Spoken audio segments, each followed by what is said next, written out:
সারা বিশ্বে দেখুন, সারা বিশ্বে মুসলিম কান্ট্রিগুলোর দিকে তাকিয়ে দেখুন, অলমোস্ট এভরি সিঙ্গেল মুসলিম কান্ট্রিতে আজকে মুসলমানরা নির্যাতনের শিকার। ঠিক আছে, এই সিরিয়ায় দেখেন, প্যালেস্টাইন, তাদের ঘরের সামনেই প্যালেস্টাইন দেখেন, সিরিয়ায় দেখেন, ইয়েমেনে দেখেন, ইরাক ইরানে দেখেন, আপনি যে উইঘুরদেরকে দেখেন, রোহিঙ্গাদেরকে দেখেন, আফগান তো আছেই। আফগান নিয়ে কথা বলা যাবে না ওদের সাথে, বিকজ তাদের মতে যারা পশ্চিমাদের এগেনস্টে যুদ্ধ করেছে ওরা খারেজি ছিল। যারা পশ্চিমাদের অপশক্তির বিরুদ্ধে যুদ্ধ করেছে তারা কি ছিল? খারেজি ছিল। অতএব আপনি ওটা নিয়ে কথা বলতে যাবেন না, আপনার পিছেও খারেজির ট্যাগ লাগিয়ে দিন। কথা কি বুঝতে পারছেন? আচ্ছা, কিন্তু আমেরিকার সাথে যে বন্ধুত্ব, আমেরিকা এবং ইসরায়েল এবং পশ্চিমাদের সাথে যে বন্ধুত্ব, এই বন্ধুত্বের এগেনস্টে কোনো কথা বলার ফুরসত হয় না। কারণ কি? এটা নিয়ে কথা বললে তো রিয়াল বন্ধ হয়ে যাবে। এটা নিয়ে কথা বললে সমস্যা, দুনিয়ার স্বার্থগুলো নষ্ট হয়ে যাবে।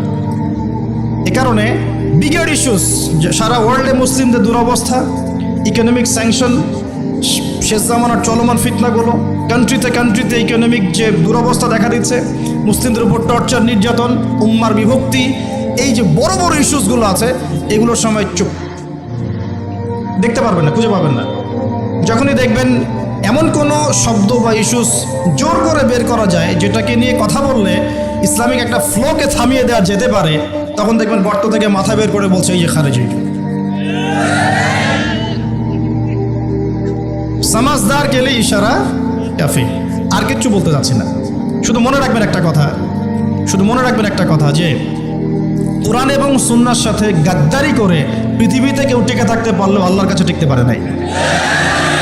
কোরআন এবং সুন্নাহর সাথে গাদ্দারি করে দুনিয়াতে অনেক কিছু অ্যাচিভ করা যেতে পারে, কিন্তু আল্লাহ পাকের পরকালে আর কবরে অশ্বিনকালেও পার পাওয়া যাবে না। শুধু দিনের ফিকহি মাসালাগুলোই বোঝেন আর ইকোনমিক বিষয়গুলো বোঝেন না, ওয়ার্ল্ড অ্যাফেয়ার্স বোঝেন না, ওয়ার্ল্ডের মুসলিমদের জিওপলিটিক্স বোঝেন না, ইসলামিক মুসলিম কান্ট্রিগুলোর উপর যখন নির্যাতন নেমে আসে কথা বলতে পারেন না, নবীর অবমাননায় কথা বলতে পারেন না, নিষ্পাপ বাচ্চা কাচ্চাকে হত্যা করা হয় তখন কথা বলতে পারেন না। সুবহানাল্লাহ। এবং চোখের সামনে শিরকি কুফরি উৎসব হয়ে যায়, একটা কথা বলতে পারেন না। ধান ইস্যুতে এত কথা আপনার, কোথায় ছিল এই কথাগুলো যখন এইসব ইস্যুগুলো সামনে ছিল? সুবহানাল্লাহ। এখান থেকে এক শ্রেণীর মানুষের একটা ভিতরের চরিত্র আপনি খুঁজে পাবেন। মনে রাখবেন, ইসলামের বাহ্যিক শত্রুর চাইতে ভিতরের শত্রুর ক্ষতিকর দিক বেশি। ইসলামের বাহ্যিক শত্রুদেরকে আমরা স্পষ্ট চিনি, তাদের সাথে ফাইট করা সহজ, কিন্তু ভিতরের শত্রুদের সাথে ফাইট করা ডিফিকাল্ট। এই জন্যে এই যুগে বাইরের চোখ দিয়ে যা দেখবেন সেটা সবসময় সত্য নয়, ভিতরের চোখ দিয়ে আপনাকে দেখা শিখতে হবে। আপনাকে খিদির আলাইহিস সালাম হতে হবে। কোন খিদির? মুসা আলাইহিস সালাম বলছেন, নৌকা কেন ফুটা করলেন? যে নৌকা পার করে দিল, আমাদেরকে নদী পার করে দিল, ওই নৌকা ফুটা করলেন? এই বাচ্চাকে হত্যা করলেন কেন? নিষ্পাপ বাচ্চা। এই দেয়ালটা নির্মাণ করলেন কেন? তিনটা প্রশ্নের উত্তরে খিদির আলাইহিস সালাম বলেছেন, আলাম আকুল লাক, আমি কি তোমাকে বলি নাই, ইন্নাকা লান তাসতাতিআ মা'আ সাবরা, তুমি আমার সাথে ধৈর্য ধরতে পারবে না? আমি নৌকা ফুটা করেছি এই কারণে, যদি নৌকা ফুটা না করতাম তাহলে এই নৌকা পরবর্তীতে হাইজ্যাক হয়ে যেত, কারণ ওই সমুদ্রে জলদস্যু ছিল, ভালো নৌকা হলে হাইজ্যাক করে ফেলতো, তাই ফুটা করে ফেলেছি। বাচ্চাকে কেন হত্যা করেছি? নিজের ইচ্ছায় করি নাই, আল্লাহর হুকুমে করেছি, কারণ আল্লাহ পাক আমাকে জানিয়েছেন এই বাচ্চা যদি বড় হতো, বড় একটা কাফের হতো এবং সে তার পিতা মাতাকেও কুফরিতে নিয়ে আসতো। দেয়াল কেন নির্মাণ করেছি? বিকজ দেয়াল হচ্ছে এই বাড়ির দুইজন এতিম বালকের দেয়াল। এই দেয়ালের নিচে গুপ্তধন আছে, যদি নির্মাণ না করতাম মানুষ টাকা পয়সা নিয়ে চলে যেত। নির্মাণ করেছি, পরবর্তীতে যখন এটা বড় হবে এই গুপ্তধন তারা পাবে। এই তিনটা ঘটনায় কোথায় আছে? সূরা কাহফের মধ্যে। কোন সূরা? সূরা কাহফ। ওই সূরা যে সূরা আপনাকে দাজ্জালের ফিতনা থেকে বাঁচাবে, সূরা কাহফের মধ্যে ঘটনা আছে। এখানে খিদির আলাইহিস সালাম যা করছেন, তিনি ইন্টারনালি বিষয়গুলোকে অবজার্ভ করছেন। আল্লাহ পাকের নূর, আল্লাহর দেয়া বাসিরা এবং মারিফত দিয়ে তিনি দেখছেন। আর মুসা আলাইহিস সালাম বাহ্যিকভাবে দেখছেন, নৌকা কেন ফুটা করলেন, বাচ্চা কেন হত্যা করলেন, দেয়াল কেন নির্মাণ করলেন। কথা কি বুঝতে পারছেন? তো এখানে বাহ্যিক দৃষ্টি এই যুগে চলার জন্য আপনার জন্য যথেষ্ট নয়। আপনাকে খিদির আলাইহিস সালামের মতো ইন্টারনালি আপনাকে পিউরিফাইড হতে হবে, ইন্টারনাল অবজারভেশনের দরজাটা খুলতে হবে। একটা বিষয় বোঝেন, আলোচনা একটু হাইট হচ্ছে, আমি বুঝতে পারছি, মনোযোগ ধরে রাখতে হবে। এখানে বিষয়টা হচ্ছে যে যুগে ফিতনা ছড়িয়ে পড়বে, এমনভাবে ফিতনা ছড়িয়ে পড়বে যে ফিতনাগুলো একদম দাজ্জালীয় সভ্যতার মতো। এখন কি সেরকম ছড়িয়ে পড়েছে না? নাকি এটা বোঝানোর জন্য আবার নতুন লেকচার দেওয়া লাগবে? তখন এই ফিতনাময় পরিবেশে আপনি খিদর আলাইহিস সালামের মতো দূরদর্শিতা সম্পন্ন হতে না পারলে পথ হারিয়ে ফেলবেন। শুধু তাই নয়, এ যুগে বাহ্যিক চোখ দিয়ে যা দেখা যাবে সবসময় তা সত্য হবে না। এই তিনটা ঘটনায় ভিজুয়াল ওয়ার্ল্ড বলি আমরা, যেটা বাহ্যিক পৃথিবী এবং রিয়েলিটি বাস্তবতা, এর মধ্যে আসমান জমিন পার্থক্য ছিল। ওই নৌকা ফুটা করে কি খিদর আলাইহিস সালাম সত্যি ভুল করেছিলেন? আচ্ছা, ওই বাচ্চাকে হত্যা করে কি তিনি অন্যায় করেছিলেন? দেয়াল নির্মাণ করে কি তিনি বোকার মতো কাজ করেছেন? না। এই ভিজুয়াল ওয়ার্ল্ডে আপনি যা দেখছেন তার সব কিছু সত্য নয়। আপনি দেখছেন বিশ্ব পুরো এগিয়ে যাচ্ছে, তাই না? এটা বাহ্যিক চোখ আপনার, কিন্তু আল্লাহর মারেফত দিয়ে দেখলে আপনি বুঝতে পারতেন বিশ্ব আগাচ্ছে ঠিকই, বাট কিয়ামতের দিকে। কিসের দিকে? বিশ্ব আগাচ্ছে ঠিকই, বাট নিউক্লিয়ার কোনো যুদ্ধের দিকে। এখন বলবে ভবিষ্যৎবাণী করে দিল নিউক্লিয়ার যুদ্ধ হবেই তো বলি নাই, বলেছি হওয়ার মুখোমুখি অবস্থা দাঁড়িয়ে আছে। যে কোনো মিলিটারি অ্যাফেয়ার্স যারা পড়াশোনা করে, ভালো মানের পলিটিশিয়ান যারা ইন্টেলেক্ট রাখেন মাথার মধ্যে, শিক্ষিত সমাজ এবং মিলিটারি অ্যাফেয়ার্স যারা বোঝেন, তাদেরকে জিজ্ঞাসা করে দেখি যে আবু তো আদনান ভাই একটা লেকচারে বলেছিল যে সারা ওয়ার্ল্ড নাকি নিউক্লিয়ার যুদ্ধের দ্বারপ্রান্তে দাঁড়িয়ে আছে, কথাটা কতটুকু সত্য? তারা অ্যান্সার দিবে ইনশাল্লাহ। দেখেন, এই শিক্ষিত সমাজ অ্যান্সার দিবে ইনশাল্লাহ। তাকে জিজ্ঞেস করতে যায় না যে এই বিষয়ে কোনো জ্ঞানই রাখে না। আমার কথা কি বুঝতে পারছেন? যারা এই সেক্টরে পণ্ডিত তাদেরকে জিজ্ঞাসা করেন, তারা বলবে যে হ্যাঁ, এটা মুখোমুখি দাঁড়িয়ে আছে, যে কোনো সময় হতে পারে। আমরা নিউক্লিয়ার যুদ্ধ হবে কিনা তা তো আর আমরা কোরআন সুন্নাহয় পাইনি। এতটুকু পেয়েছি, মালহামা হবে। কি হবে? মালহামা মানে মহাযুদ্ধ। এটা বিভিন্ন কান্ট্রির মধ্যে জড়িয়ে পড়তে পারে, আল্লাহু আ'লাম বিসসাওয়াব। এতটুকু জেনেছি, ইরাকের ইউফ্রেটিস নদীর সোনার পাহাড়কে কেন্দ্র করে বিশাল যুদ্ধ হবে, এটা জেনেছি, হাদিসে আছে। শুধু তাই নয়, নবী সাল্লাল্লাহু আলাইহি ওয়াসাল্লাম বলেছেন প্রতি 100 জনের মধ্যে 99 জন মানুষ ওই যুদ্ধে মারা যাবে। যারা যুদ্ধে অংশ নিবে তাদের কথা বলা হচ্ছে। মুসলিমদেরকে বলা হচ্ছে তোমরা ওই সম্পদে হাতও দিবে না। ওই সম্পদ নেওয়া তো দূরের কথা, ওখানে হাতও দিতে যেও। আমার কথা কি বুঝতে পারছেন?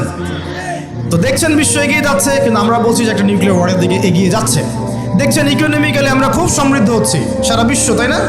কিন্তু বিশ্বের অনেক দেশ, বিশ্বের অনেক কান্ট্রি ইকোনমিক্যালি এখন একটা দুরবস্থার সম্মুখীন হয়ে আছে। এটা রিয়েলিটি আর ভিজুয়াল ওয়ার্ল্ড এক জিনিস নয়। আপনি দেখছেন মেয়েরা খুব এগিয়ে যাচ্ছে, একদম ওই যে স্টেজে উঠে নাচানাচি করছে, অধিকার আন্দোলন এভরিথিং, তাই না? কিন্তু বাস্তবতা কি জানেন? বাস্তবতা হচ্ছে আমাদের মা বোনরা বেপর্দা হচ্ছে দিন দিন বেশি, এবং তারা এগিয়ে যাচ্ছে জাহান্নামের দিকে। নবীজি বলেছেন এই কথাই, শেষ জামানায় এক শ্রেণীর নারী বের হবে, নিসাউন, মহিলা, ক্যাসিয়াতুন, যারা কাপড় পরে থাকবে, আরিয়াতুন, তারপরেও নগ্ন হবে, কাপড় পরেও নগ্ন থাকবে, এবং তারা অন্যকে আকৃষ্ট করবে, যে সিডিউস করবে, এবং অন্যের দিকেও আকৃষ্ট হবে, মানে নিজেও সিডিউস হবে। তো এই শ্রেণীর মেয়েরা কি এখন বের হয়নি? নবীজি মলস, গুলশান, ঢাকার বিগ সিটিজ, মেগা সিটিজের মেগা পয়েন্টগুলোতে যান, আপনি নিজের চোখেই দেখতে পারবেন। আপনার এখানেও আছে? আচ্ছা, যাই হোক, হ্যাঁ, থাকতেই পারে, কারণ এগুলো তো এখন ছড়িয়ে পড়েছে কীভাবে? এই যে মোবাইল ফোনের মাধ্যমে। এমন কোনো জায়গা নাই এখন, বিশ্বের এমন কোনো জায়গা নাই যেখানে এই ফিতনাগুলো আসলে ছড়িয়ে পড়ে নাই। সো তারা ছড়িয়ে পড়েছে। এখন নবী সাল্লাল্লাহু আলাইহি ওয়াসাল্লাম এটাই বলছেন যে মেয়েরা পোশাক পরিবর্তন হয়ে যাবে, ছেলেরা মেয়ের পোশাক পরবে, মেয়েরা ছেলের পোশাক পরে নাই। আর কোন নিদর্শনের জন্য অপেক্ষা করছে? শুধু পোশাক পরিবর্তন মানে বাহ্যিক পোশাক নয়, এখানে আপনার সমাজের ফাংশনাল রোলটাও চেঞ্জ হয়ে যাবে। মেয়েরা ছেলেদের জায়গায় আসবে, ছেলেরা মেয়েদের জায়গায় আসবে। এসেছে কি আসে নাই? আচ্ছা, একটা বড় সাইন বলেছেন নবী সাল্লাল্লাহু আলাইহি ওয়াসাল্লাম লাস্ট ডে বা কিয়ামতের, সেটা হলো যে সমাজের সবচেয়ে নিম্ন শ্রেণীর মানুষ, মানে যাদের পরনে কাপড় ছিল না এবং পায়ে স্যান্ডেল ছিল না, বড় লোকদের কথা বলা হচ্ছে না এই হাদিসের মধ্যে। এখানে বলা হচ্ছে যে আনতারাল হুফাতাল উরাতাল আলাতা রিয়া আশ-শাই ইয়াতাতাওয়ালুনা ফিল বুনিয়ান। এখানে এমন মানুষের কথা বলা হচ্ছে যারা নগ্ন পদের, খালি পায়ের, স্যান্ডেল কেনার টাকা নাই, খালি গায়ের মানে কাপড় কেনার টাকা নাই, এবং রাখাল শ্রেণীর মানুষ তারা কি করবে, ইয়াতাতাওয়ালুনা ফিল বুনিয়ান, উঁচু উঁচু কনস্ট্রাকটিভ বিল্ডিংস নির্মাণের প্রতিযোগিতা করবে। হয়েছে কি হয়নি? কিভাবে সম্ভব হলো? রিবা, সুদের মধ্য দিয়ে, এবং করাপশন, অন্যের সম্পদ আত্মসাতের মধ্য দিয়ে। হয়েছে কি হয় নাই? তা আর কোন নিদর্শনের জন্য অপেক্ষা করছে? একটা একটা করে বলতে গেলে সারা রাত চলে যাবে। মূল কথা হচ্ছে ফিতনাময় পরিবেশের মধ্যে যেখানে এরকম দাজ্জালীয় সব কিছু দেখা যায়, আপনার বাইরের চোখ দিয়ে না দেখে ভিতরের চোখ দিয়ে বুঝতে হবে, তখন দেখবেন এখানে বাস্তবতা এবং ভিজুয়াল ওয়ার্ল্ডের মধ্যে আকাশ পাতাল পার্থক্য আছে। আপনি দেখছেন হ্যাঁ মেয়েরা এগিয়ে যাচ্ছে, আমরা বলছি বাস্তবতা হচ্ছে মেয়েরা জাহান্নামের দিকে যাচ্ছে এগিয়ে। আপনি দেখছেন যে হ্যাঁ খুব সুন্দর ইকোনমিক প্রোগ্রেস, আদতে কি হচ্ছে? আদতে পুরো ইকোনমিক স্যাংশনের মধ্যে আমরা পড়ে যাচ্ছি, অবস্থা খারাপ। আপনি দেখছেন সারা ওয়ার্ল্ড খুব এগিয়ে যায়, মঙ্গলে চাঁদে কি একটা অবস্থা, কিন্তু আদতে কি হচ্ছে? পুরো কিয়ামতের দিকে বিশ্ব এগিয়ে যাচ্ছে। দেখছেন মুসলিম উম্মাহ খুবই নারায়ে তাকবীর আল্লাহু আকবার একদম, তাই না আমাদের অবস্থা? কিন্তু বাস্তবতা কি? বাস্তবতা হচ্ছে পুরো বিশ্ব জুড়ে মুসলিমদের এখন একটা অধঃপতনের সময় চলছে প্রতিটা সেক্টরে। এটা সেই যুগ না যেটাতে ওমর রাদিয়াল্লাহু আনহুর যুগে আমরা বসে পুরো বিশ্ব শাসন করতাম, সেটা কি এই যুগ? এই যুগ নয়। বরং নবীজি বলছেন বাদা আল ইসলাম গরিবান ওয়া সায়াউদু কামা বাদা, ইসলাম শুরু হয়েছিল অপরিচিতভাবে, গরীবভাবে, ওয়া সায়াউদু কামা বাদা, এবং আবার শীঘ্রই সেই অপরিচিত জায়গায় ফিরে আসবে। অপরিচিত জায়গায় ফিরে আসবে, গরিব জায়গায়। আপনি পরিবারে ইসলাম পালন করতে যান, পরিবারের মধ্যে আপনি গরিব হয়ে যাবেন, অপরিচিত হয়ে যাবেন। সমাজে পালন করতে যান, আমি কোন ইসলামের কথা বলছি? ওই গোলালু মার্কা ইসলাম না, এটা সব তরকারি দিয়ে চলে ওটার কথা বলছি না। যে ইসলাম ফলো করলে আপনার হাতে আগুন ধরে রাখার মতো অবস্থা হয়, ওটা ফলো করেন, সমাজে আপনি বিচ্ছিন্ন হয়ে যাবেন। বিশ্বে পালন করতে যান, দেখবেন আপনাকে কোণঠাসা করে রেখে দিয়েছে। এই হলো অবস্থা, গরিবান। এই অবস্থায় কি হবে? যেটা আপনি বাহ্যিক চোখে দেখছেন, বাস্তবতা এমন নাও হতে পারে। আল্লাহ পাক আমাদেরকে এই সিচুয়েশনটাকে বোঝার তৌফিক দান করুন। আর সিচুয়েশন বুঝতে গেলে বাহ্যিক জ্ঞান যথেষ্ট নয়, ইন্টারনাল কি লাগবে? আল্লাহর বাসিরা এবং নূর এবং মারেফত দরকার আছে। এটা কি জিনিস? এটা আমি আপনাকে আসলে ওই ক খ গ ঘর মতো পড়িয়ে বোঝাতে পারবো না, তবে আমি চেষ্টা করছি, আমার দিকে মনোযোগ দেন। খিদর আলাইহিস সালাম যা দেখছেন, মুসা আলাইহিস সালাম কি তাই দেখেছিলেন? আচ্ছা, খিদর আলাইহিস সালাম যে তিনটা ঘটনা ঘটলো, এই তিনটা ক্ষেত্রে খিদর সঠিক ছিলেন না ভুল? তাহলে তিনি এমন কি দেখলেন, কি বুঝলেন, কি শুনলেন যেটা মুসা আলাইহিস সালাম পারলেন না, বুঝলেন না? এটা কি? এটাই হচ্ছে আল্লাহ পাকের বাসিরা বা মারেফত বা দূরদর্শিতা, যেটাকে আমরা আল্লাহ নূর বলি। তিনি আল্লাহ পাকের নূর দিয়ে দেখছেন।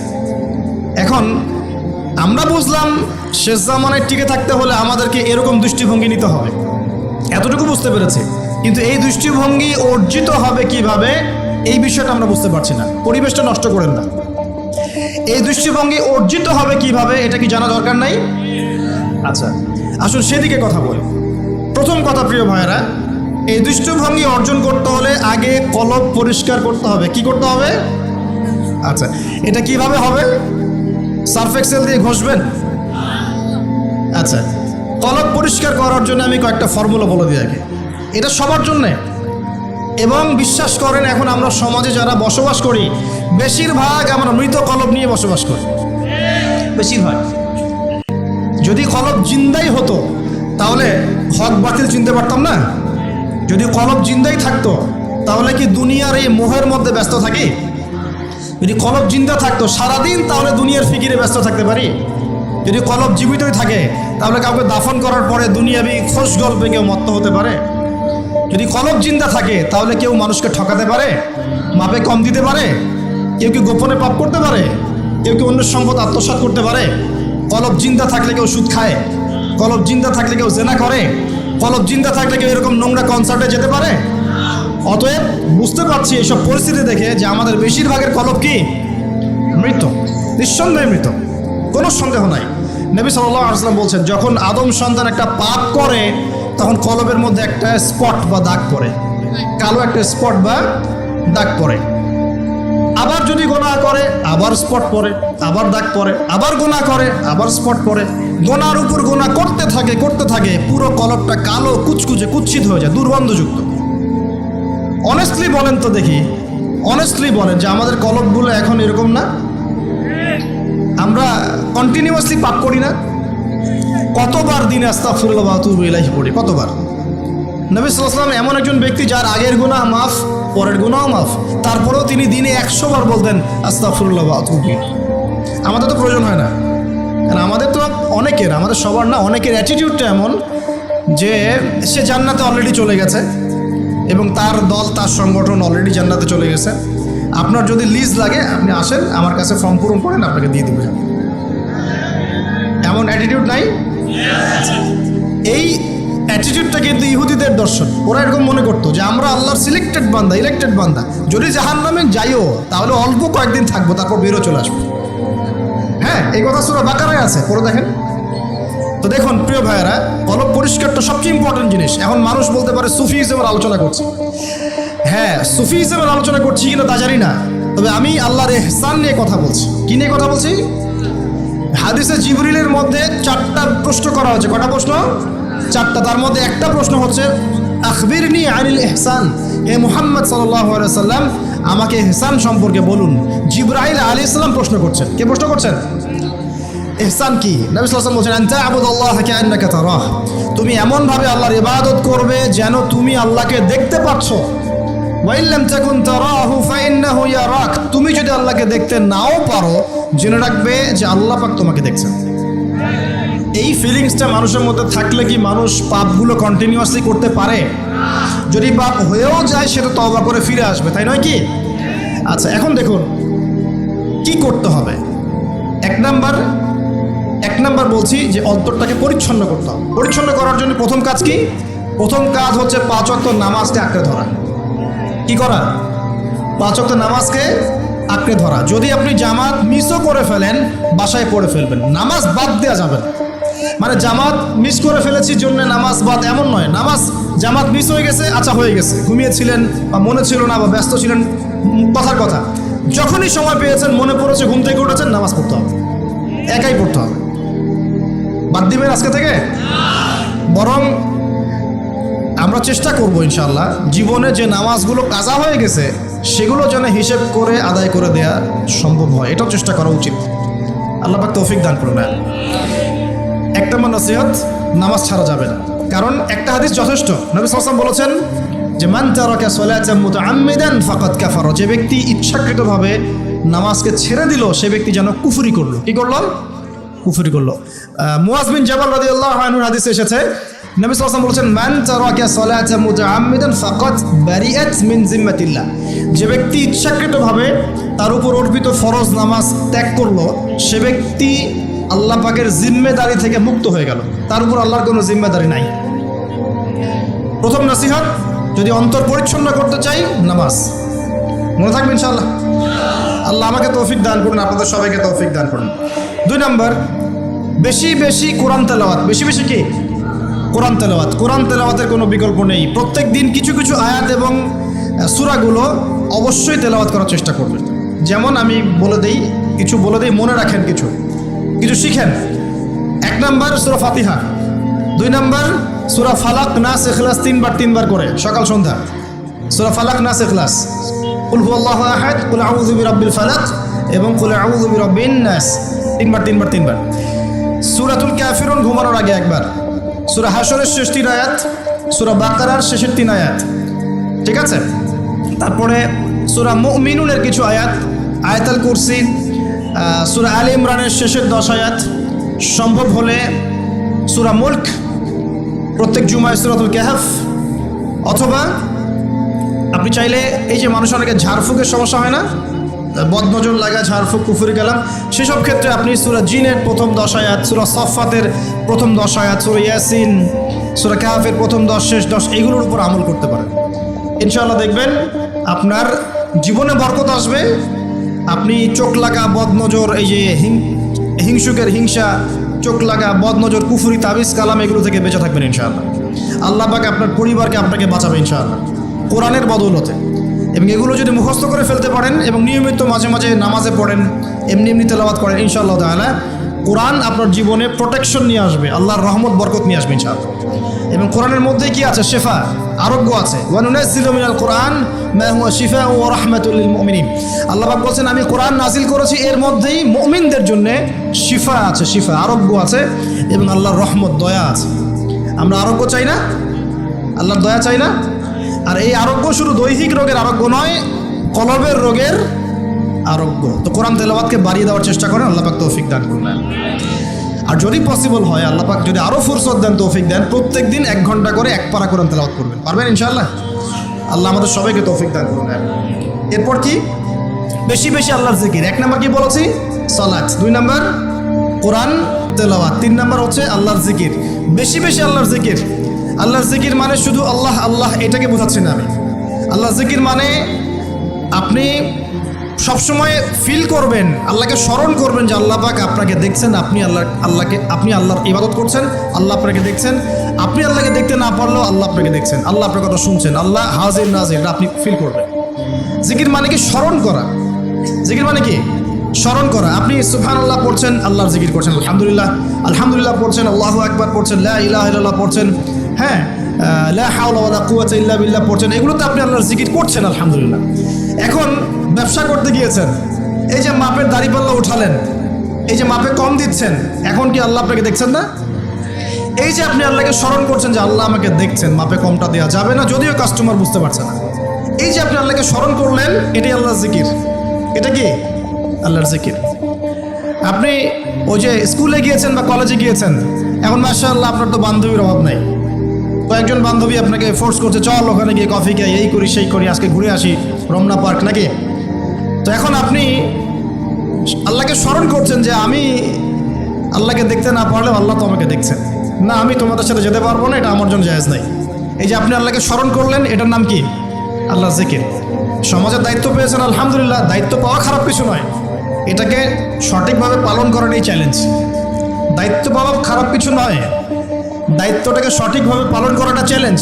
দায়িত্ব পালন করতে গিয়ে আপনি ন্যায় বিচার করছেন, যখন দেখছেন যে এমন একটা বিচার সামনে চলে আসছে যে এখানে তো সমস্যা, এখানে ন্যায় বিচার করলে আমাকে হয়তো কিছু প্রতিবন্ধকতা শিকার হতে পারে, আর যদি অন্যায় করি তাহলে দুনিয়ার স্বার্থ আছে। এখন আপনি যদি অন্যায়টাকে বেছে নেন, আপনি আল্লাহর জিকির করেন নাই। যদি তখন আপনি ন্যায়টাকে বেছে নেন, আপনি তখন আল্লাহর জিকির করেছেন। আল্লাহর জিকির শুধুমাত্র সুবহানাল্লাহ আলহামদুলিল্লাহ তাসবিহ তাহলিলে নয়, সমাজে চলতে ফিরতে উঠতে বসতে সবখানে আল্লাহর জিকির আছে। আল্লাহর স্মরণ, আল্লাহকে স্মরণ করো, আল্লাহ পাক তৌফিক দান করুন। তো জিকির বাড়িয়ে দেই। 4 নাম্বার কি? 4 নাম্বার হচ্ছে জ্ঞান অর্জন। মানে বেশি বেশি কোরআন সুন্নাহর জ্ঞান অর্জন করেন, আল্লাহর নূর মারিফত পাওয়া যাবে ইনশাআল্লাহ। 5 নাম্বার একটা বলে দেই, সেটা হলো আল্লাহওয়ালা মানুষ যারা আল্লাহওয়ালা মানুষ, আল্লাহর এবং রাসূলের কথা বলেন, যারা মুত্তাকি, পরহেজগার এবং সৎ, এইসব মানুষদের সাথে সংস্পর্শে থাকেন, আল্লাহ পাকের নূর পাওয়া যাবে ইনশাআল্লাহ। আর 5টা কথা বললাম, খালি অনলি 5টা। এগুলোর পাশাপাশি আর 5টা বিষয় আছে, যাওয়া যাবে না। 5টা বিষয়ে যাওয়া যাবে না। 1, হিংসা মনে রাখাই যাবে না। মনে যার হিংসা আছে, তার সাথে আল্লাহ নূরের কোনো সম্পর্ক নেই। সে কোশ্চিন কালেও খিদির হতে পারবে না। তার বড় বড় ডিগ্রি থাকতে পারে, সার্টিফিকেট থাকতে পারে, মনে হিংসা দিয়ে ভর্তি, কোশ্চিন কালেও আল্লাহ নূর এবং মারিফত অর্জন করতে পারবে না, সম্ভব না। কলবুন সেলিম, বিশুদ্ধ কলব, অবনত চিত্তের কলব না থাকলে এটা সম্ভব নয়। অতএব হিংসা করবেন, অন্তরটা পবিত্র হবে ইনশাআল্লাহ আযজা ওয়া জাল। হিংসা করা যাবে না, আল্লাহ নূর পেতে হলে অহংকার করা যাবে না। 3 নাম্বার একটা জিনিস বলে দেয়, কি করা যাবে না? কাউকে অপবাদ দেওয়া যাবে না। কাউকে কোনো মিথ্যা অপবাদ দিলে অন্যের হকে আপনি দায়গ্রস্ত হয়ে যাবেন, তখন অন্যের হকের দায়গ্রস্ততা পূরণ করতে আল্লাহর কাছে আপনাকে কঠিন বিচারের সম্মুখীন হতে হবে। অন্যের উপর অপবাদ দিলে, অন্যের নামে গীবত করলে এবং সমালোচনার অপসংস্কৃতির চর্চা করতে থাকলে আল্লাহর নূর পাওয়া যাবে না। 4 নাম্বার কি? 4 নাম্বার পরশ্রী কাতরতা। অন্যের সুখ দেখে, উন্নতি দেখে, অগ্রগতি দেখে আপনার সহ্য হয় না, জলে।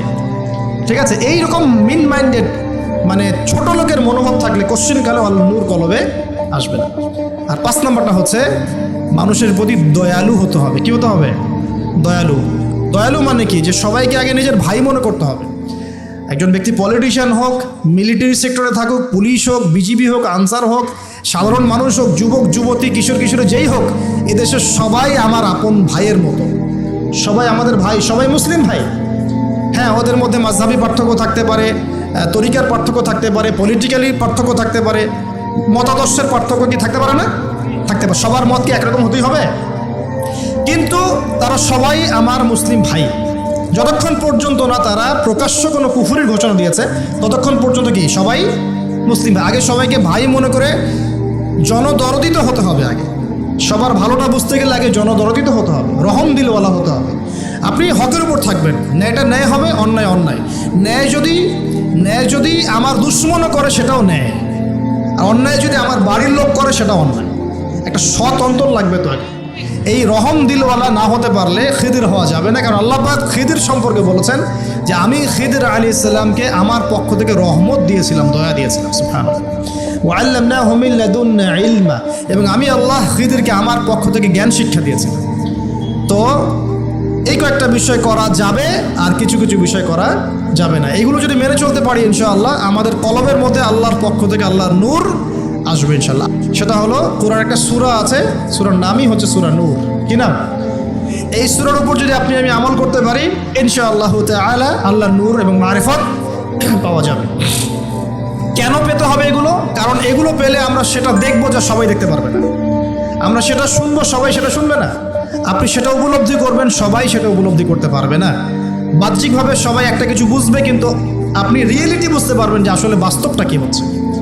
এবং বাস্তবতা বুঝতে পারলে পরেই আমরা ইনশাআল্লাহ তাআলা ওই ফিতনাগুলো চিহ্নিত করতে পারবো, সেখান থেকে বাঁচার পথ খুঁজতে পারবো ইনশাআল্লাহ। আমার কথা কি বুঝতে পারছেন?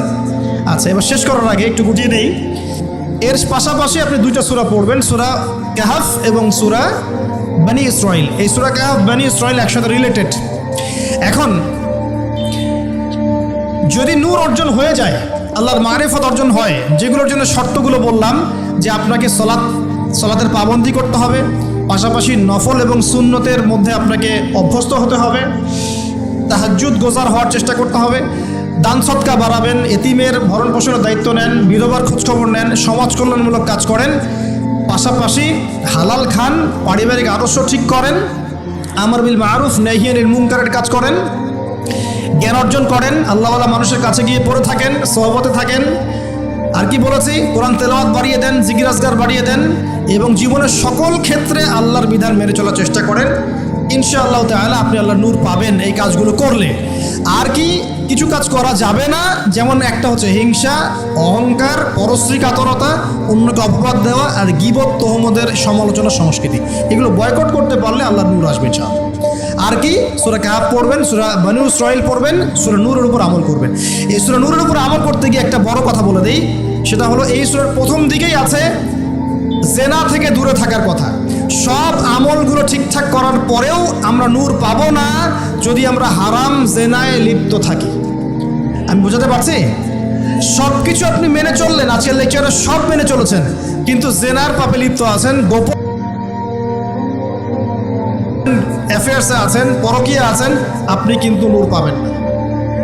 এটা আপনার অন্তর থেকে সমস্ত নূরকে বের করে নিয়ে চলে যাবে। সূরা নূরের প্রথম কথাই হচ্ছে এটা। বরং এগুলো শাস্তির কথা আল্লাহ পাক বলেছেন।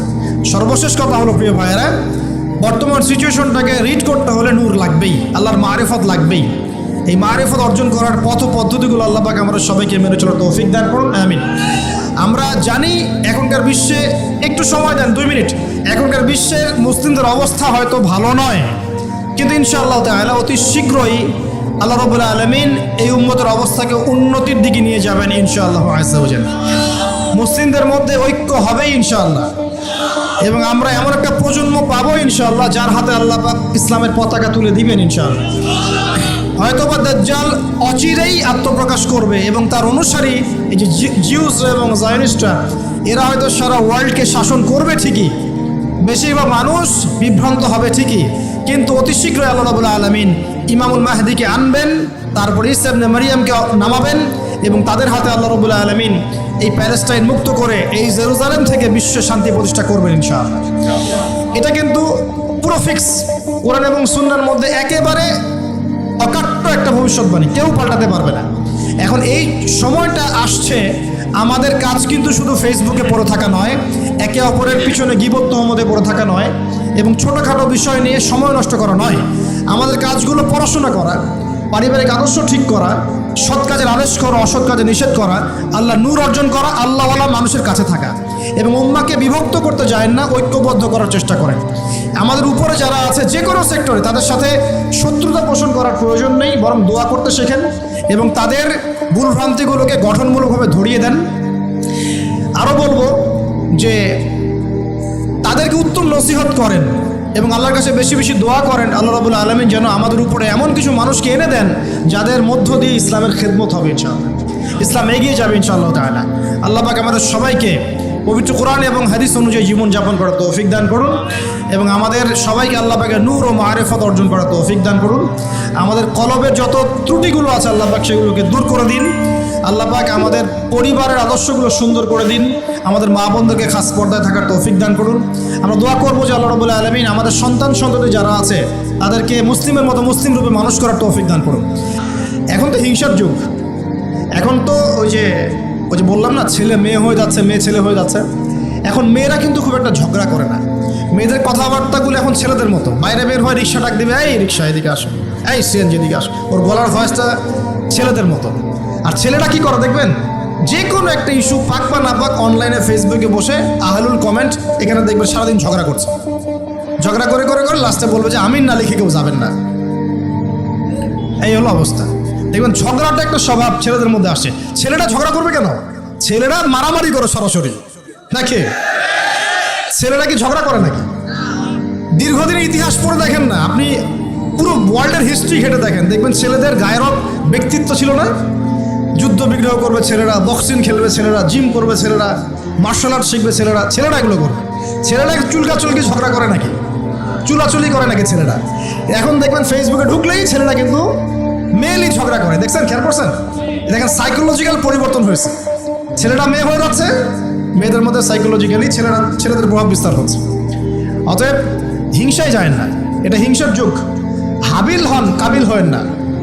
আপনি হাবিল হন, কাবিল হতে চায় না। কারণ কাবিলের আমল নামায় নবী সাল্লাল্লাহু আলাইহি ওয়াসাল্লাম বলেছেন কিয়ামত পর্যন্ত যত মানুষ খুন হবে, হাদিসটা শোনেন, কিয়ামত পর্যন্ত যত মানুষ খুন হবে সমস্ত খুনের একটা পাপের অংশ কাবিলের আমল নামায় যুক্ত করা হবে। কারণ কি? কারণ পৃথিবীর ইতিহাসে সেই প্রথম খুনের সিলসিলা চালু করেছিল, সে তার ভাই হাবিলকে হত্যা করেছে। তা হাবিল কাবিলের এই সুন্নত এখন নাই? আছে। মুসলিমদের মধ্যে দেখবেন বহু কাবিল ঘুরে বেড়াচ্ছে, আছে না? হাবিলের সুখ ওর ভালো লাগছে না, হাবিলের উন্নতি অগ্রগতি ওর পছন্দ হচ্ছে না, হাবিলের কুরবানি আল্লাহর কাছে কবুল হচ্ছে, ও সহ্য করতে পারছে, এই জন্য সে কাবিল হয়ে গেছে। এরকম কাবিলের সংখ্যার অভাব নাই তো পৃথিবীতে। আর বারবার বলছি যে ভিতরের শত্রু চেনা খুব ডিফিকাল্ট, বাইরেগুলো চেনা যায়। আমরা দোয়া করি আল্লাহ রাব্বুল আলামিন ভিতর এবং বাইরের সব ধরনের শত্রুতা থেকে ইসলামকে হেফাজত করুন, এবং যারা দুনিয়ার স্বার্থে ইসলামের বিরুদ্ধে শত্রুতা করবে আল্লাহ পাক ওদের শিকড়টা উপরে ফেলে দেন। সামনে যান। এক নাম্বার কি রাখা যাবে না? হিংসা। একটা কথা বলে শেষ করি, আপনি যদি কারো প্রতি হিংসা করেন তাহলে কি হবে? আপনার ক্ষতি কি? আপনার যত নেক আমল ধ্বংস হয়ে যাবে। হিংসা সেভাবে নেক আমলকে পুড়িয়ে দেয় যেমন করে আগুন কাঠকে পুড়িয়ে দেয়। হাদিস শুনেছেন হাদিসটা? হিংসা সেভাবে নেক আমলকে পুড়িয়ে দেয় যেভাবে আগুন কাকে পুড়িয়ে দেয়? কাঠকে। কাঠে আগুন ধরিয়ে দেন, কাঠ বাকি থাকে, কয়লা ছাই হয়ে যাবে। ঠিক একইভাবে আমল নামার নেকি সব ছাই হয়ে যাবে। আর যদি আপনাকে কেউ হিংসা করে, ঈর্ষা করে, মানে ঈর্ষা না, হিংসা করে এবং আপনার দিকে বদনজর দেয়, হ্যাঁ আপনার ক্ষতি চায়, আপনার সাথে কুফরি করে ইত্যাদি, তাবিজ কবজ করে, তখন আপনারও ক্ষতি হতে পারে। চোখ লাগলে, বদনজর হলে, তাবিজ কবজ, আপনার ক্ষতি হতে পারে। আর এই ক্ষতি থেকে আপনি বাঁচবেন কীভাবে? এটা তো আপনার হাতে নাই, তাই না? কেউ যদি আপনাকে হিংসা করে, এটা তো আপনার হাতে নাই, আছে? নাই। একটা উপায় হচ্ছে মানুষের থেকে নিজেকে যত পারেন আড়াল করার চেষ্টা করেন। এই যে বারবার বলি না, এত শোডাউনের দরকার নাই, ফেসবুকের দরকার নাই, অনলাইনের এই যে ছবি দরকার নেই, এমনি বলি না। আমরা চাই যে মানুষ থেকে যতটা করে আড়াল হতে, যতটা সম্ভব। কারণ এখন তো এর চেয়ে বেশি কিছু পাচ্ছি না, এতে ক্ষতি আছে, মানুষের চোখ লাগে। এখন আপনি বাঁচবেন কিভাবে? প্রতিদিন সূরা ফালাক, সূরা নাস, ইখলাস সকাল সন্ধ্যা 3 বেলা করে, সকাল সন্ধ্যা 3 বার করে সূরা ফালাক, সূরা নাস, সূরা ইখলাস। প্রত্যেক নামাজের পর আয়াতুল কুরসি, ঘুমানোর আগে আয়াতুল কুরসি, সূরা বাকারার শেষের আয়াত, সূরা মুলক। এই যে কোরআনিক চিকিৎসাগুলো আপনি যদি গ্রহণ করেন ইনশাআল্লাহ তাআলা আপনি চোখ লাগা থেকে বাঁচবেন ইনশাআল্লাহ। আপনি বদনজর থেকে বাঁচবেন, হিংসার কুপ্রভাব থেকে বাঁচবেন ইনশাআল্লাহ। এগুলো কিন্তু হেলা কথা বলছি না, এটা এত মারাত্মক। নবী সাল্লাল্লাহু আলাইহি ওয়াসাল্লাম বলেছেন যে চোখ লাগা বদনজরগুলো এত মারাত্মক যে একটা জীবন্ত উটকে রান্নার পাত্রে নিয়ে আসতে পারে। এত ডেঞ্জারাস, এত ডেঞ্জারাস। তো হিংসা করবেনও না, হিংসার শিকারও যেন না হন। এই জন্য সূরা ফালাককে বেশি বেশি তেলাওয়াত করবেন। কুল আউযু বিরাব্বিল ফালাক মিন শাররি মা খালাক ওয়া মিন শাররি গাসিকিন ইযা ওয়াকাব ওয়া মিন শাররি নাফাসাতি ফিল উকাদ ওয়া মিন শাররি হাসিদিন এই যে ইযা হাসাদ। আমি হিংসুকের হিংসা থেকে আল্লাহ তোমার আশ্রয় চাচ্ছি যখন সে হিংসা করে। পারবেন ইনশাআল্লাহ? আর কি করা যাবে না? আল্লাহর নূর মারিফত পেতে হলে অহংকার করা যাবে না। কি যাবে না? আল্লাহ পাক সব পছন্দ করলে অহংকার পছন্দ করবেন না। আল্লাহ পাক অহংকার পছন্দ করবেন। আল্লাহ পাক অনেক পাপ মাফ করে দিতে পারেন। অহংকার আল্লাহ পাক খুব কঠিনভাবে ধরেন। আল্লাহ পাক খুব কঠিনভাবে অহংকারীকে আল্লাহ পাক কখনোই পৃথিবীতে টিকতে দেন নাই। অহংকার আল্লাহ পাকের চাদর, এটা ধরে কেউ টান দিতে পারে না। তো মনের মধ্যে যদি অহংকার থাকে, কোশ্চিনকালেও ডিগ্রির সার্টিফিকেট অর্জন করেও আল্লাহর নূর পাওয়া যাবে। আপনি খিদির হতে পারবেন না, সিচুয়েশন বুঝতেও পারবেন না, সলিউশনও বের করতে পারবেন না। একজন সত্তার কথা বলে দেই, আমি আলোচনা গুটিয়ে নিচ্ছি আস্তে আস্তে ইনশাল্লাহ। একজন সত্তার কথা বলি, ইবলিস নাম আছে, মনে আছে? ইবলিস, সে কি আল্লাহর একজন আবেদ ছিল না? ইবাদত করে নাই? তার জ্ঞান ছিল না? প্রচণ্ড জ্ঞানী ছিল। আল্লাহ পাকের প্রচুর ইবাদত করেছে। কেন জাহান্নামী হল? কি কারণে জাহান্নামী হল? দেখেন, সে আল্লাহ পাকের আদেশকে লঙ্ঘন করেছে, সেজদা করে নাই। এই তো আদম আলাইহিস সালামও তো গাছের কাছে চলে গিয়েছেন। তাহলে আদম আলাইহিস সালামও তো গাছের কাছে গিয়েছেন, আল্লাহ পাকের হুকুমটা লঙ্ঘন হয়ে গেল না? ইবলিসও তো লঙ্ঘন করেছে। তাহলে উভয়ের মাঝে কি পার্থক্য? পার্থক্যটা হচ্ছে আদম আলাইহিস সালাম ভুল করে তওবা করে ফিরে এসেছেন, অহংকার করেন নাই। করেছেন? পক্ষান্তরে ইবলিস ভুল করেও তার উপর অটল থেকেছে। সে বলেছে খলাকতানি মিন নার ওয়া খলাকতাহু মিন তিন। আল্লাহ, আপনি যে আমাকে বলছেন আদমকে সিজদা করতে, আপনি ভুল, আমি সঠিক। নাউযুবিল্লাহ। এই যে আবা ওয়াস্তাকবারা, সে উদ্ধত হলো এবং অহংকার প্রদর্শন করলো। এই একটা কারণেই আল্লাহ পাক কি করেছেন? তাকে চিরস্থায়ী জাহান্নামে দিয়েছেন। কথা কি বুঝতে পারছেন? অতএব অহংকার থাকলে আল্লাহর নূর পাওয়া যাবে না। ইবলিসের ইবাদত ছিল, টিকতে পারে নাই। ওর কিন্তু ইলম ছিল, টিকতে পারে নাই। আল্লাহ বোঝার তৌফিক দান করেন। আর অহংকার মানে এই নয় যে আপনি ভালো জামা পরেছেন, ভালো একটা সুন্দর বাড়ি করেছেন, আপনার জুতাটা সুন্দর, আপনার মানে কিছু জমি জমা আছে, হ্যাঁ, আপনার চলাফেরা, আপনি শৌখিনতা পছন্দ করেন, এটার নাম অহংকার নয়। অহংকার কি? অহংকার হচ্ছে মাতারুল হাক্কি ওয়া গামতুন নাস, সত্য যেটা আল্লাহর পক্ষ থেকে, সত্য বিধানটাকে অস্বীকার করা এবং মানুষকে তুচ্ছ তাচ্ছিল্য করা। এই হলো অহংকার। মনে থাকবে? অহংকার কি? সত্যকে প্রত্যাখ্যান করা এবং মানুষকে কি করা? তুচ্ছ তাচ্ছিল্য করা। একজন মুমিন ভাইয়ের খারাপ হওয়ার জন্য এতটুকু যথেষ্ট যে সে আরেকজন মুমিন ভাইকে তুচ্ছ তাচ্ছিল্য করছে। এখন এই সোশ্যাল মিডিয়াতে এটা হয় না? সোশ্যাল মিডিয়া মানেই হচ্ছে যাকে পাও ধুয়ে দাও একদম। মানে এর মধ্য দিয়ে দিনের কি যে খেদমত করতেছে আল্লাহ ভালো জানে। অথচ আপনি তারে বসায় দেন এসব চেয়ারে, দেখেন কয়টা লাইন বলতে পারে এখানে বসে। দুটো হাদিস মুখস্থ করতে দেন, 40টা আয়াত মুখস্থ করতে দেন, দিনের জন্য একটা বই লিখতে দেন। মানে এখন দেখবেন এমন একটা যুগ চলছে, যারা কাজ করে ওরা বেশি সমালোচনার শিকার হয়। যে কাজ করে না ওর কোনো সমালোচনাই নাই। যে নামাজ পড়ে না ওকে নিয়ে কোনো ফিকির নাই। যে নামাজ পড়ে ওর হাতটা নিচে নামানোর, উপরে ওঠানোর জন্য ব্যস্ত হয়ে আছে আর কি। খেয়াল করেন নাই? যে নামাজ পড়ে না কোনো ফিকিরই নেই। যে বেচারা নামাজ ধরেছে ওকে ডেকে আনা হচ্ছে, এদিকে আসো, তোমার নামাজ ঠিক হয় নাই, নামাজ এটা ঠিক করতে হবে, ওই ঠিক করতে হবে। আরে ভাই, যে নামাজ পড়ে না ওর কাছে যাও, তুমি ওকে নামাজই বানাও। আর যারা মেহনত করে মানুষকে নামাজই বানায়, দেখবেন এই লোকগুলোকে টার্গেট করে ধরে ধরে নামাজ ঠিক করতেছে। যুক্তিও আছে আবার। যুক্তিটা কি বলছে? যে নামাজ পড়ে না ওর তো হিসেব আরও ডেঞ্জারাস। যে নামাজ পড়ে না ওর কথা বাদ, যে নামাজ পড়ছে ও তো পরিশ্রম করেও রিওয়ার্ড নাকি পাচ্ছে না, এই কারণে ওকে নিয়ে বেশি চিন্তা আমাদের। তো আসলে যে ইবলিসই কিয়াস, ইবলিস একটা কিয়াস করছিল না যে আমাকে আগুন দিয়ে সৃষ্টি করেছেন আর যে আদমকে মাটি দিয়ে সৃষ্টি করেছেন, আমি কেন ওকে চেষ্টা করবো? এই কিয়াসগুলো বাতিল কিয়াস। আরে ভাই, সে তো নামাজ পড়ছে, অ্যাটলিস্ট সে তো নামাজ পড়ছে। কে বললো যে এই ইখতিলাফি মাসালাগুলোর কারণে নামাজই কবুল হবে না? নামাজ কবুল করার দায়িত্ব কি আপনি নিয়েছেন নাকি? নামাজের মধ্যে সবচেয়ে ইম্পর্টেন্ট জিনিসটা কি? আল্লাহর ধ্যান নাকি আল্লাহর মারিফত? নামাজের মনোযোগ, কনসেন্ট্রেশন, আপনার এই যে কি বলে খুশু, এটা বেশি ইম্পর্টেন্ট না? নামাজে আপনার বাইরের আচরণ সব ঠিক আছে, কিন্তু নামাজে কোনো মনোযোগ নাই, নামাজে কোনো মনোযোগই নাই, কি পড়ে কিছু বোঝেনি না, নামাজ পড়ে আল্লাহকে পাচ্ছেন না, চিনছেন না, নামাজ পড়েও আপনি পাপ থেকে দূরে থাকতে পারছেন না, তার মানে নামাজ কবুল হচ্ছে না। তো নামাজের ভিতরের রুহটা কোথায়? আত্মাটা কোথায়? ভিতরের আত্মা নিয়ে মেহনত কম, বাইরের বিষয় নিয়ে মেহনত বেশি। আল্লাহ পাক মুসলিম উম্মাকে বোঝার তৌফিক দান করুন। প্রিয় ভাইয়েরা, তো কোথায় ছিলাম আমি? হ্যাঁ, অহংকার। ইবলিস অহংকার করেছে বলে কি হয়ে গেল? আল্লাহ পাক তাকে রিজেক্ট করলেন। তো আল্লাহ রাব্বুল আলামিন আমাদের সবাইকে অহংকার থেকে দূরে রাখুন, আমিন। এবং আমাদের মনে যদি অহংকার থেকে থাকে, এগুলোকে দূর করে ফেলার তৌফিক আল্লাহ পাক দান করুন। কিভাবে? দুটো কাজ করলে দূর হয়ে যাবে। এক, বেশি বেশি মৃত্যুর কথা স্মরণ করলে, যখন আমি ভিতর থেকে ফিল করবো যে হ্যাঁ আমাকে মারা যেতে হবে, আমার হিসেব আমাকে দিতে হবে, তখন দেখবেন নিজেকে নিয়েই মানুষ বেশি ব্যস্ত থাকবে।